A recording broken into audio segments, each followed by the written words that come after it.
Romanos, a partir do versículo, Romanos 6, a partir do versículo 1.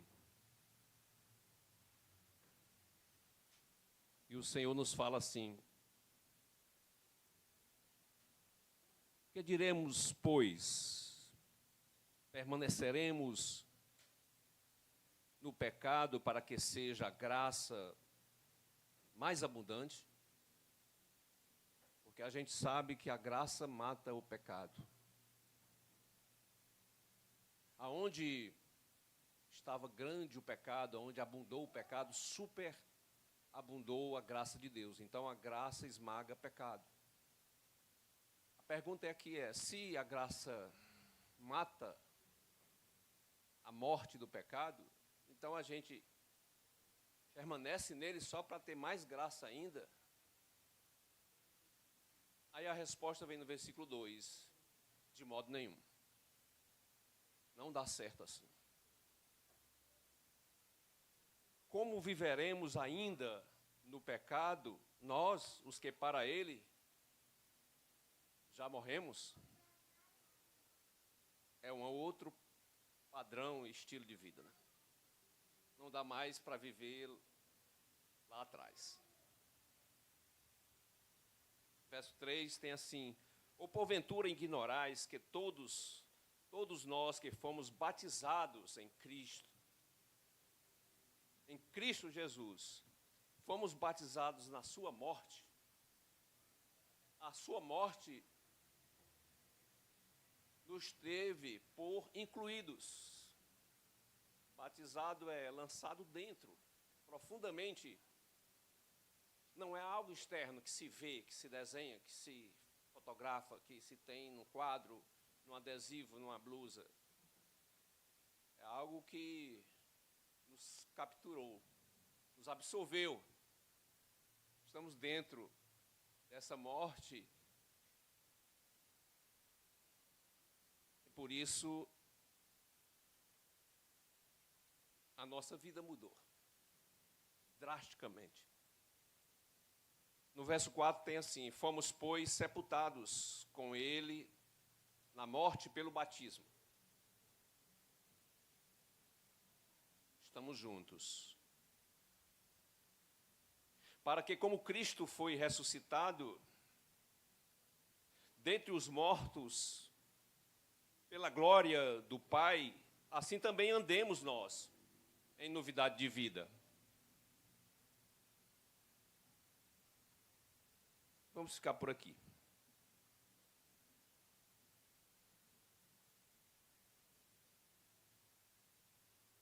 Senhor, nós te louvamos por essa oportunidade. Queremos pensar um pouco agora sobre isso, essa riqueza, essa glória, essa importância, esse privilégio, esse momento, essa agenda que o Senhor preparou para cada um dos meus irmãos que está aqui. Não é comum.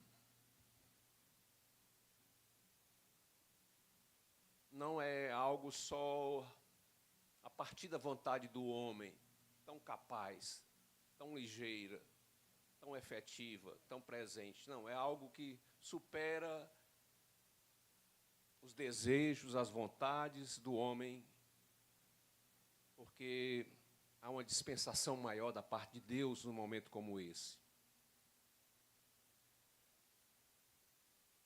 E é aí que as coisas começam a acontecer, a partir daquilo que o Senhor reserva, prepara.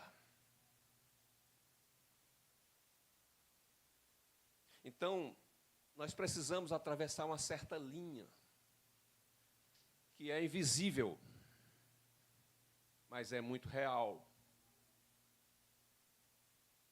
Uma linha do comum para o extraordinário, saindo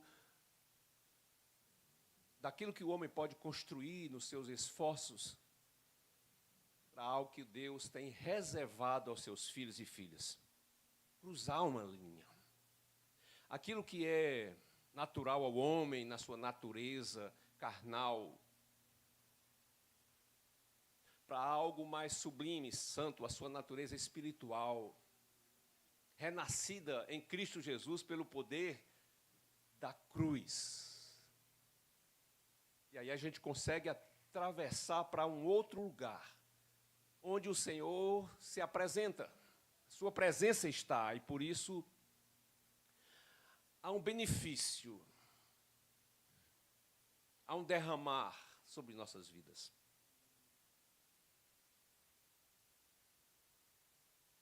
Algo da parte do Senhor, sempre que se reúne o seu povo, a sua igreja, em torno da sua palavra. Nós lemos a palavra. Essa verdade, ela é penetrante, ela vai de encontro aos nossos corações. Se já aconteceu um fenômeno conosco, se morremos, participamos da sua morte, porque não é só um quadro, repito, é um fato, é algo real que provoca em você também algo extraordinário. Se morremos com Ele, algo em nós nos capacita a resistir àquilo que nos mata, que é o pecado comum, longe da morte de Cristo. A armadilha que não se pode escapar, senão pelo sangue do Cordeiro. É comum, é fácil cair nela. É de tudo, é de todos. Basta nascer e viver, sem nenhum esforço. O esforço está em crer, em receber, em concordar, em ser ministrado, deixar a palavra entrar, e aí você começa a ganhar resistência, salvação e força para vencer isso que nos mata e nos impede de ver a Deus. Porque, afinal de contas, a nossa natureza sublime, nobre, é de ver ao Senhor, ouvir a Ele, estar com Ele face a face. Fomos criados para isso, para uma certa semelhança com Ele, para que a gente pudesse conhecê-lo e, conhecendo-o, o adorássemos em espírito e em verdade. Que bom. Toda vez que nós nos reunimos assim em culto, em torno dessa palavra, quanto mais palavra, mais verdade, quanto mais verdade, mais liberdade. Cada palavra que chega é um grilhão que se quebra, uma algema que se abre, um coração que desperta. Quando a gente adora ao Senhor, é impossível que da parte dele não seja derramado uma ministração sobre aquilo que você precisa.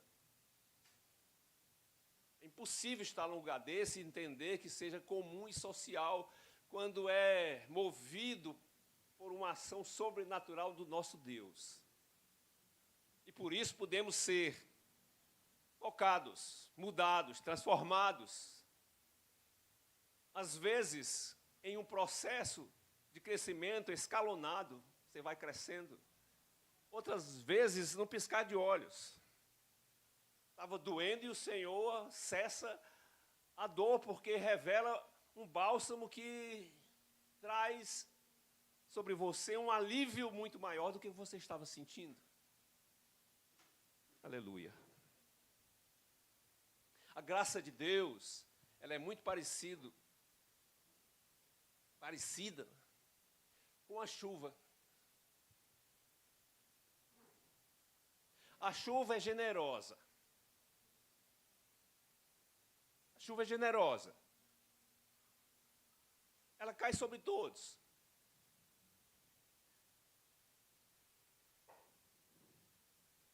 Até sobre quem não merece. Aliás, não merecemos mesmo. Nós estamos sendo tirados de um lugar do merecimento, de onde estávamos alheios à vontade de Deus, e somos trasladados para um outro reino, agora o reino do Filho do seu amor, e vá alegrando a sua alma. Então a graça, ela se espraia, se derrama, vai alcançando vidas, e ela precisa de respostas. Sabe por quê? A diferença, mas por que fulano é diferente de fulano? Por que ele conseguiu, eu não consegui? A diferença não está na graça, porque ela é exorbitante.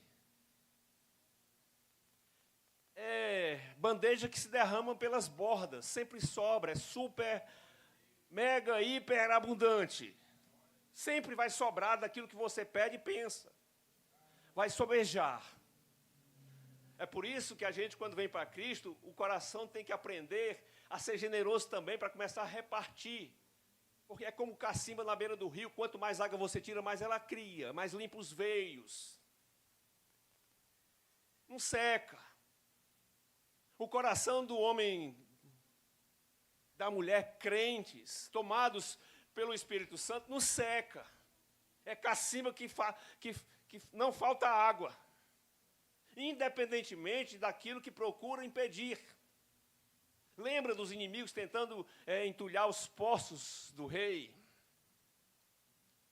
Pois é, a cacimba da graça também tem os inimigos que querem entulhar. Ora uma coisa, ora outra. Vem uma tristeza, pinta uma dificuldade, aí você pensa que aquele momento pode ser eterno, mas não é, é transitório. Eterno é a cacimba cheia de água. Eterno é a graça transbordante que tira você da tristeza. Eterno é o sangue do Senhor que limpa, que restaura, que faz nascer de novo. Circunstância é circunstância, real e ameaçadora, é Golias da vida, mas vai cair, vai sair. Tem que sair. A questão é não perder tempo com aquilo que é transitório e se agarrar com aquilo que é eterno. A graça é grande, soberana. A diferença não se faz nela. Não é o tanto de graça que caiu. Sempre vai sobrar na sua vida. Mais do que você precisa, mais do que você pede, mais pelo que você clama, mais pelo que os seus olhos veem, o seu coração deseja. É mais, é mais. O que faz a diferença não é a chuva, é a terra, aonde ela cai. A graça é do mesmo jeito. O que faz diferença não é o tanto que é derramado, é o coração que recebe. E aqui nesta noite é possível que a gente tenha um só coração no Senhor. Aleluia. É possível. Difícil, porque o dia sufoca, as preocupações, os anseios, mas o Senhor disse: estuda essa palavra. Não se deixe ficar ansioso por coisa alguma. Faça dessa ansiedade, transforme em súplica. Torne conhecido diante do Senhor com as suas orações. Crê que os céus se abrem, crê que o Senhor está vendo, crê que há uma dispensação, que há uma cura, crê que é possível, crê que no próximo passo o Senhor está ali. Aí vem o inimigo e tenta apagar, como uma borracha numa lousa, a palavra que gera fé. É impossível ter fé sem uma palavra ardente no coração, viva, pegando fogo. Não, mas eu creio, mas existe um tipo de ética humana de fazer as coisas certinhas, religiosamente certas, e não ter a fé, porque junto com a fé vem um poder explosivo para transformar o mal em bem. Aleluia.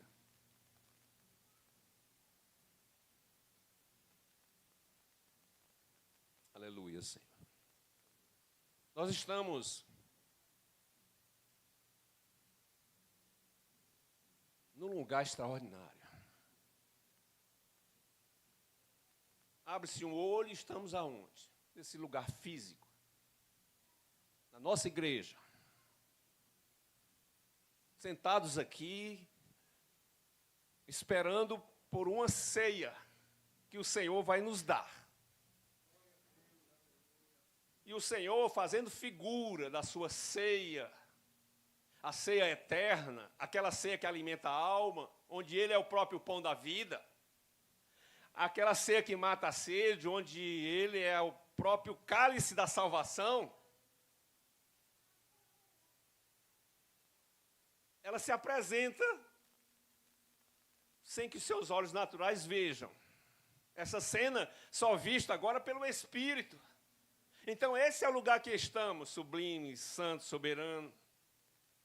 O Senhor diz que em torno dessa ceia eterna, virá gente de toda tribo, de toda nação. E aí, às vezes se espanta e não se entende, porque o Senhor chama um, não chama outro, e aí de novo trago a figura da chuva. Choveu sobre todos. A palavra do Senhor diz que quando chegar aquele dia do arrebatamento, e será talvez o dia mais alegre, mais festivo, mais cheio de valeu a pena, Senhor, bem que o Senhor falou. E para outros será um dia confuso.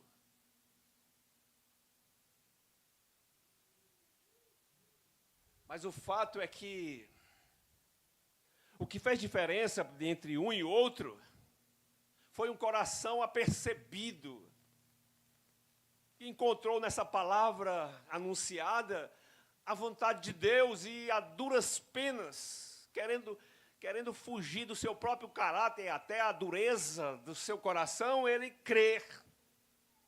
E dá trabalho você aperfeiçoar sua fé, tornando-se alguém que prove da santidade, da purificação, do tratamento, da transformação, o tira e põe de Deus. Tira, Senhor, porque isso atrapalha, tira porque é pesado, tira porque é um fardo, é uma aljava que não se deve levar, isso aí é coisa do mundo, larga. E, Senhor, agora eu tenho que levar outras armas, outros mantimentos. E aí dá trabalho, porque você fica olhando para o mundo e de repente para o anjo, para Deus, Senhor, e para a palavra. E é preciso um coração capaz de decidir, Senhor, eu me rendo. Eu me rendo. Aí não pense você que você se rende porque não tem nada para fazer, porque não tem nada para largar, porque não vai ter que abrir mão de certas coisas. Lembra do jovem rico? Que diz que fazia 99, Senhor, eu oro, eu faço isso, eu dou esmolas, eu faço tudo. E o Senhor olhou nos seus olhos e disse, jovem, falta-te uma coisa, que é a capacidade da obediência irrestrita. Diga comigo, obediência irrestrita para a glória de Deus. Se é para pegar, pega, se é para largar, larga, porque o Senhor é responsável pelo teu caminho.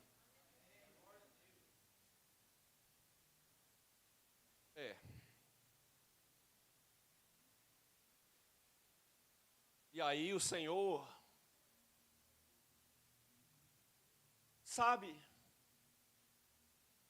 aqueles que estarão na sua presença eternamente, e não pense você que isso não vai acontecer, porque isso é coisa do incrédulo, mas a igreja cogita da palavra. A palavra diz que chegará o dia e é próximo pelos sinais. Alguém já me disse hoje isso. Acho que foi irmão Melo. Está bem pertinho, pastor, do senhor ouvir.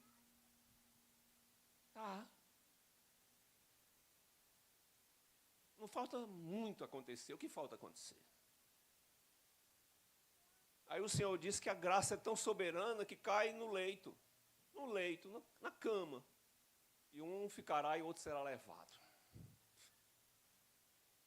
Talvez frequentasse a mesma igreja, hein? Casal. Qual foi a medida? Foi a chuva que choveu mais do lado esquerdo, mais do lado direito? Ou foi o coração?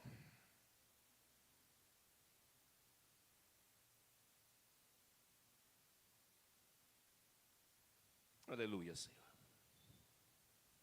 Nós estamos em torno da cena mais tremenda, extraordinária que pode existir.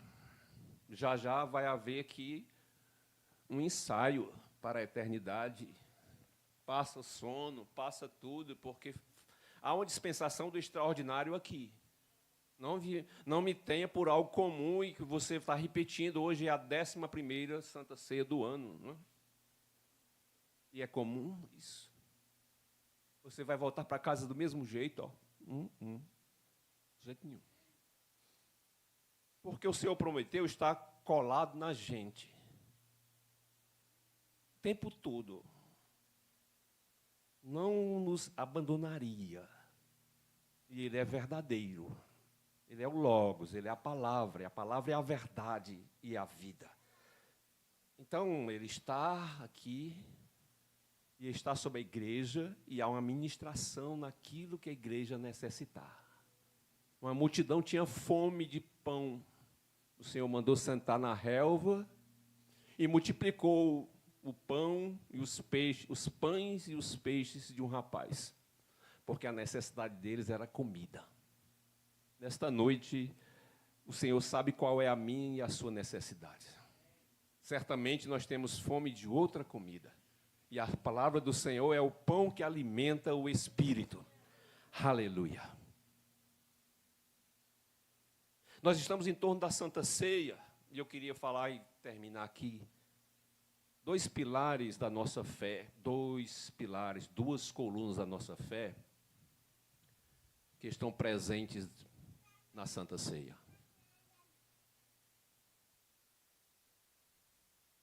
Aleluia.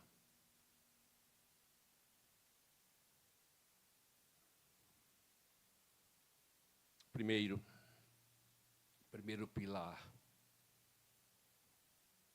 é algo que você sabe, eu só quero ecoar de novo para você.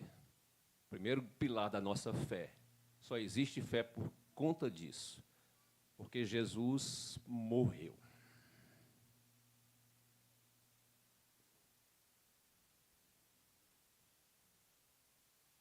Ele morreu por mim. Que palavras tenho para falar sobre isso com ele?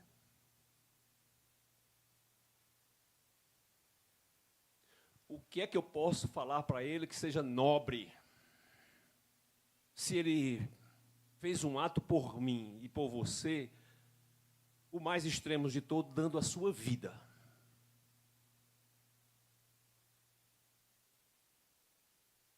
O justo morreu por todos. Aleluia. Morreu por mim, por você, numa morte brutal. Não foi a morte qualquer. Parece que em cada pancada, em cada escárnio,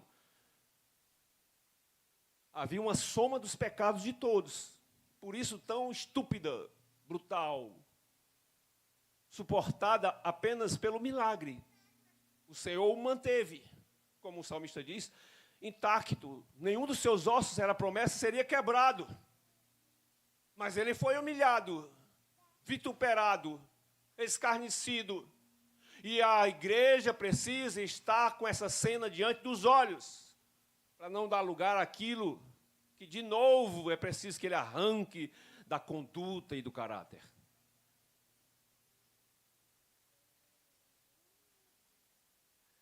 Uma morte brutal, mas capaz de matar. Talvez por isso, o tipo de morte que fosse capaz de matar aquilo que matava a nossa vida com Deus. Era isso que ele estava fazendo. Às vezes, tenta-se expressar isso com um desenho, com uma fotografia, com uma cena, com um teatro, com... Não se pode. Só tem algo que pode ver essa cena bem direitinha, bem desenhadinha no coração, é o espírito do homem nascido nele. É capaz de ver e celebrar em memória hoje. É capaz. É capaz de ver. Talvez se fecharmos os olhos naturais e adorarmos o Senhor nessa direção do Gólgota, a gente consiga ver, ouvir. E aí aquilo cai na gente, para arrancar da gente alguns sustos, tipo assim, Senhor, como eu tenho pensado pequeno, como eu tenho crido pouco, como eu tenho me comportado diante de tal fato.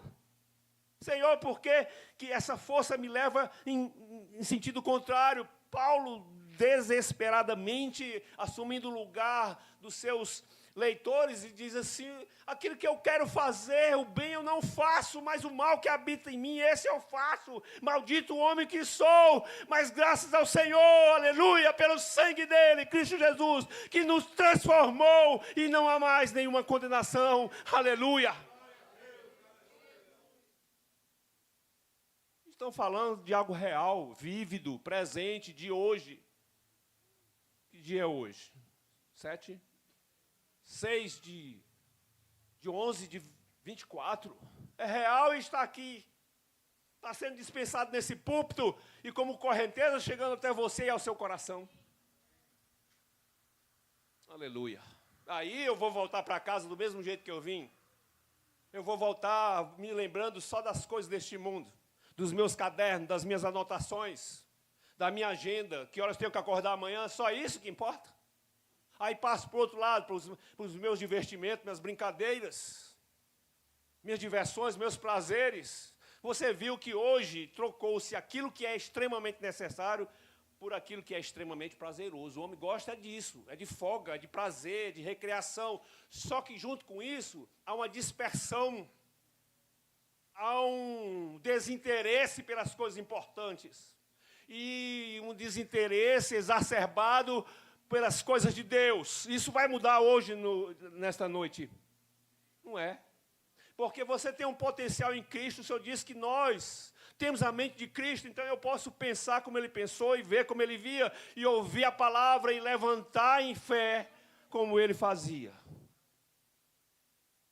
E aí eu vou ficar na média, no medíocre, sem espírito, fazendo o que todo mundo faz, como fábrica de Coca-Cola, tudo igualzinho, ou eu vou me render ao projeto de Deus para a minha vida? A Santa Ceia traz esses pilares para ajeitar a gente. Não é mais uma agenda. Ela pode não ter grande significado e pode ser um fator para mudar a vida da gente hoje. É uma entrega, gente. Todo mundo passou por isso. O cego Bartimeu pediu esmola a vida inteira. E um dia quis Deus que ele ouvisse a sua voz lhe chamando. E quando Jesus passa, ele grita: filho de Davi, tem misericórdia de mim. Então, para ele, o que é que importava? O que as pessoas iam dizer, o esforço que ele tinha que fazer, sair do seu comum, sair debaixo da sua capa, correr risco de cair. Ou ele, tomado por um sentimento de aproximação a Deus, ele tem coragem e vai buscar essa presença. Diga comigo: a presença do Senhor não foi bom. Diga: a presença do Senhor me liberta. Aleluia! Ninguém entendeu, mas Bartimeu entendeu. Porque ele não ouviu um professor. Ele sentiu algo vazando a sua alma e a sua existência. E principalmente os seus olhos se abrindo para o mundo. Nunca mais ele foi o mesmo. Diz a palavra que ele colou em Jesus. Colou. E continuou o nome dele Bartimeu. Só tinha uma coisa diferente. Ele era cego e agora via. Isso aconteceu com você. Você é um Bartimeuzinho. Estávamos na esquina da vida precisando de misericórdia e o Senhor nos achou. Aleluia. Então, o Senhor morreu para gerar de novo essa vida, matar o que nos matava. Se você, diz a palavra do Senhor, no livro de Romanos, nesse mesmo capítulo 6, no versículo 10, tem assim: pois quanto a ter morrido de uma vez para sempre morreu Jesus para o pecado, para quanto a viver, ele vive para Deus. Assim também vós considerai-vos mortos para o pecado, mas vivos para Deus em Cristo Jesus. Então, a morte dele foi para matar a gente para o pecado. Então agora você pode bater no peito, porque a palavra diz que você não é mais escravo do pecado. Só tem uma coisa, duas coisas pelo menos, dentre muitas, mas duas, que o Senhor, Ele consegue fazer nesse ato de matar a morte com a gente. É que Ele não tirou do homem a capacidade de ele pecar. Mas Ele mudou o status da morte e do pecado E agora ele pode ser subjugado pelo homem cheio do Espírito Santo. Está aí, está aqui. A capacidade de pecar está aqui. Mas se o Espírito Santo estiver sobre essa capacidade, nós não somos mais obrigados, como éramos antes. Tem uma força, tem um poder, tem um Deus que exerce governo sobre nossas vidas.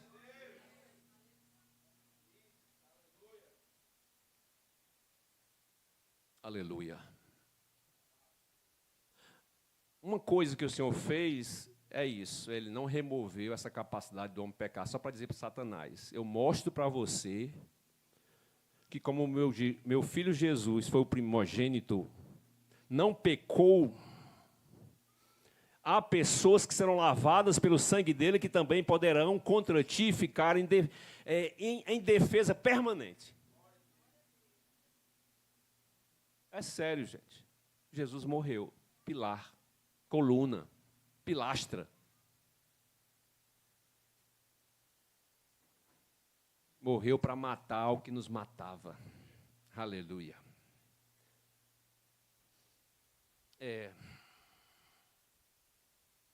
Hoje eu estava vendo um texto aqui, terminando. Já podem até trazer. Já trouxeram. Deixa eu ver. Marcos. Se você quiser ir. Marcos 15. Falando aqui da morte do Senhor, Marcos 15. Falando aqui da morte do Senhor, e tem assim a crucificação. Aí tem uma cena acontecida na cruz.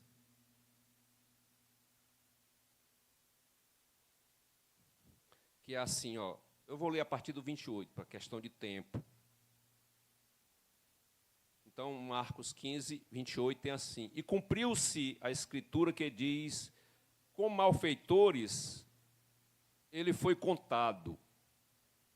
Os que iam passando blasfemavam dele, meneando a cabeça e dizendo, tu que destróis o santuário e em 3 dias o reedificas, salva-te a ti mesmo, descendo da cruz. Verso 31 tem assim, isso os transeúntes, passando e falando com Jesus que estava crucificado, blasfemando. No 31 já é um outro tipo de gente, são os religiosos. De igual modo, os principais sacerdotes com os escribas, escarnecendo entre si, diziam, salvou os outros, a si mesmo não pode salvar-se. Desce, olha o que eles dizem, ó, desça agora da cruz, Cristo, o Rei de Israel, para que vejamos e creiamos. Então ele está pedindo aqui que o Senhor se solte, não morra, para que eles possam entender em um certo poder e creiam. Essa é a grande proposta de Satanás. Fez com Jesus e tenta fazer com cada um. Sabe aquela cruz que o Senhor diz assim, tome a sua. E você acha que só o pastor Walter tem uma? Só o irmão, só sua esposa, só seu esposo tem uma cruz, você não tem a sua. Que é a cruz da obediência, a cruz da adoração, a cruz do amor ao Senhor e à sua obra, a cruz da obediência, a cruz do prazer, da alegria, da novidade de vida. Aí a tristeza vem e você tem uma resposta para ela. Ei, tristeza, o Senhor me deu uma unção de alegria maior do que os anjos têm. A morte que eu tinha no Espírito morreu. Eu sou ressurreto, eu nasci de novo. Ora viva, ó Senhor Jesus.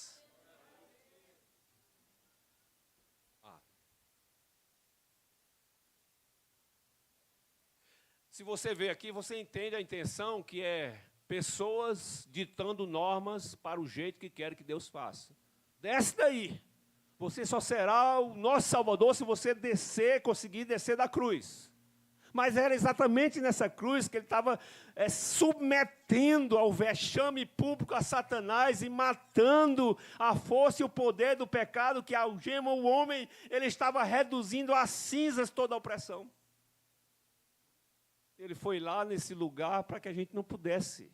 As nossas mãos agora não precisam ficar presas. Precisam ficar elevadas assim, glorificando ao Senhor por aquilo que Ele já fez com cada um. Eu sou livre, Senhor. Você é livre. Aleluia. Pedro disse assim, olha aí, Pedro, amigo, discípulo, disse, Senhor, isso ele diz em Mateus 16, Senhor, o Senhor não precisa passar por essa morte, por essa cruz, por esse vexame. E às vezes a gente tem um acanhamento da nossa fé, não é? O Senhor não precisa disso. Aí o Senhor dá aquela resposta que você já sabe. Arreda, Satanás, você não cogita das coisas de Deus, você só cogita das coisas do mundo. Satanás também tentou, transforma, está sofrendo, está em jejum, está com fome, está com sede, é fácil, transforma essas pedras em pães. Ele tentou mudar também o curso da glória, da graça, o rio da vida, ele tentou impedir,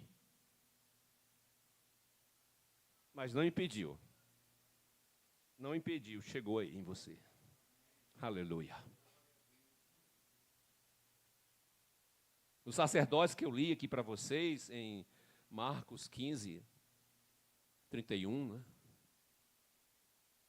Eles pediram também, desce da cruz, e aí a gente vai te aplaudir, né? A gente vai crer em ti. O segundo pilar é esse. Primeiro é ele morreu.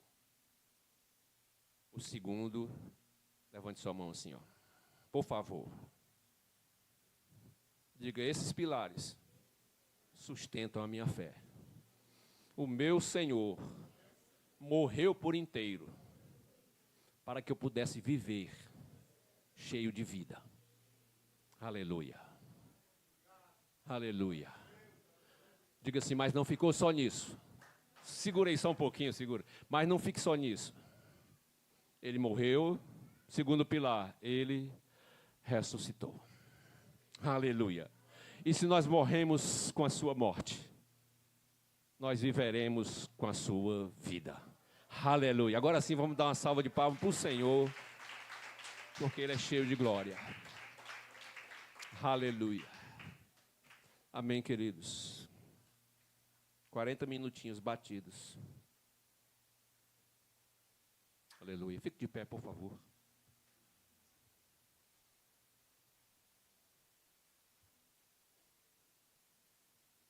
Grupo de louvor.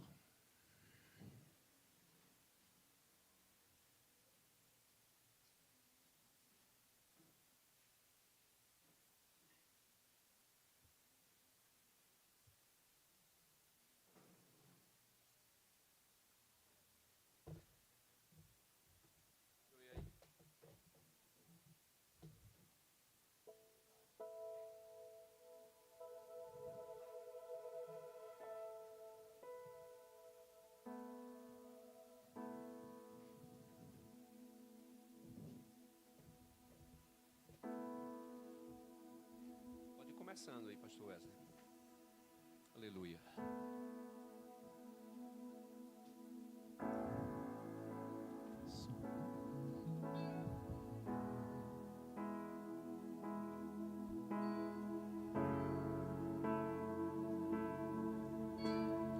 Simplesmente renda-se.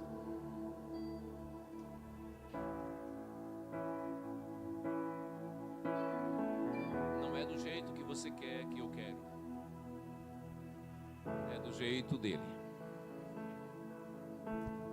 As coisas começam a acontecer do jeito de Deus quando a gente se rende. Não é quando a gente faz muita coisa, não. eu vou fazer isso, eu estou fazendo isso, deve ter uma recompensa maior. Não, é só quando você se rende e se descobre necessitado. Aleluia. E aí as coisas começam a fluir. Esvazie-se da sua força e receba nesta noite, nessa ceia, a força do Senhor.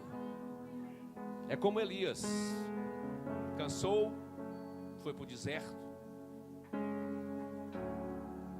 e o Senhor alimentou. Come, levanta, come e bebe, porque a estrada é longa. Esvazie-se de si, encha-se de Deus. Não dá, diga comigo, sem o meu Senhor não dá. Diga verdadeiramente, não dá. Aleluia.